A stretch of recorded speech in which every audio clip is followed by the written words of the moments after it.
शांति। आज सुनते हैं 7 जनवरी 2026 की साकार मुरली। मीठे बच्चे, कभी भी अपने हाथ में लो नहीं उठाओ। यदि किसी की भूल हो तो बाप को रिपोर्ट करो, बाप सावधानी देंगे।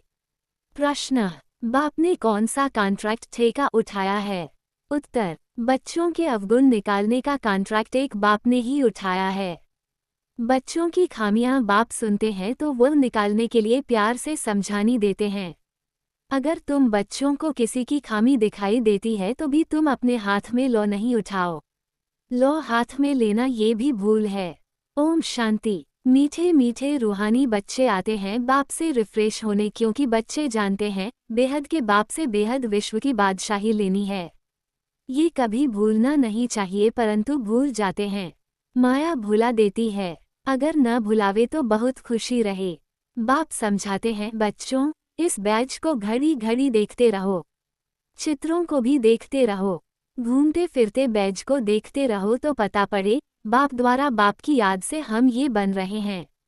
दैवी गुण भी धारण करने हैं। यही समय है नॉलेज मिलने का। बाप कहते हैं, मीठे मीठे बच्चों, रात दिन मीठे मीठे कहते रहते हैं।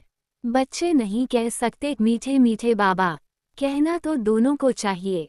दोनों ही मीठे हैं ना, बेहद के बाप दादा। परंतु कई देह अभिमानी सिर्फ बाबा को मीठा मीठा कहते हैं। कई बच्चे तो गुस्से में आकर फिर कभी बाप दादा को भी कुछ कह देते, कभी बाप को कहा तो दादा को भी कहा, बात एक ही हो जाती। कभी ब्राह्मणी पर, कभी आपस में नाराज हो पड़ते हैं। तो बेहद का बाप बैठ बच्चों को शिक्षा देते हैं। गांव गांव में बच्चे तो बहुत हैं। धारणा के लिए मुख्य सार। पहला, किसी के अवगुण देख उसकी निंदा नहीं करना है। जगह जगह पर उसके अवगुण नहीं सुनाने हैं। अपना मीठापन नहीं छोड़ना है। क्रोध में आकर किसी का सामना नहीं करना है। दूसरा, सबको सुधारने वाला एक बाप है, इसलिए एक बाप को ही सब सुनाना है, अव्यभिचारी बनना है। मुरली कभी भी मिस नहीं करनी है।